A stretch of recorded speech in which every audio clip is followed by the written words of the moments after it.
Mga routine ko sa everyday routine. Ayan. Nag-almusal kami ni Habi. Ayan. Tingnan mo yung si Habi ko. Tingnan mo. Nagkakapi yan.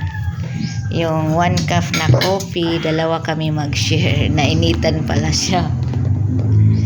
Kaya, ayan. Tapos, pagkatapos namin kumain, niligpit ko at hinugasan ko na yung kinainan namin, guys. Ayan, ang tagal kong natapos dyan kasi mamantika. Kinuskus ko muna yung mga sa lababo bago ako naghuhugas ng mga pinggan.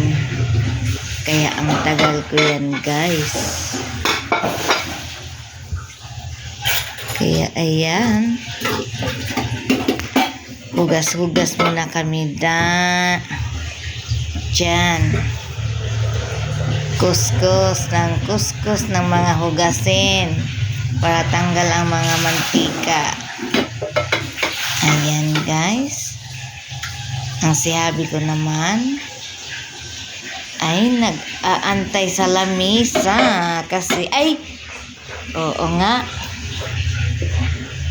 kaya maliligo yung Habi ko that time. Ayan ang mga ginagawa ko sa pagising sa umaga.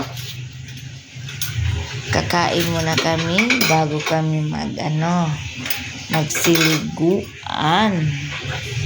Kaya ang Habi ko muna ang maunang maligo bago ako.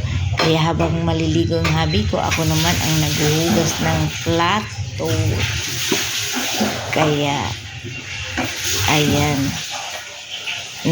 nagtingin-tingin ako sa taas kasi may plano ako na magligpit ako ngayon sa mga kalat-kalat dyan sa taas. Kaya tinitingnan ko muna kung ano ang dapat kong gawin kasi itatapon na yung hindi na ginagamit. Kasi nakatambak lang yan sa taas, hindi ko ginagamit. Kaya ayan ang ginagawa ko pag nandito sa bahay. Lahat ng mga dapat gagawin ay ligpitin natin para wala tayong kalat. Kaya tingnan mo, ang tagal kong naghugas dyan. Kasi naglilinis muna ako sa lababo bago ako hugasan yung mga pinggan. Kasi mamantika. Kasi bago ko ilagay sa lagayan ng mga pinggan namin, i-dry ko muna dyan. Ayan. Kaya medyo matagal-tagal ako dyan sa kusina. Nagkukuskus-kuskus. Kasi alam mo na yung tubig dito sa amin, yung nasa ilalim. Kaya pag magtagal, magkalawang yung aming mga gamit dyan sa kusina, kailangan namin kuskusin ng maigi. Kaya ang tagal maghugas kasi talaga linisin ng mabuti.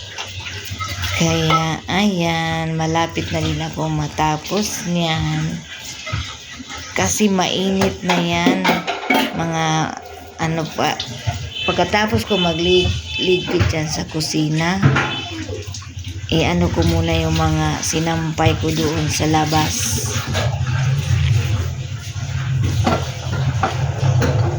Kaya ayan, linis. Yan ang routine ko pag nasa bahay po ako. Maglinis kasi ayaw ko nang makalat ang bahay. 2 lang po kami dito. Kaya linis.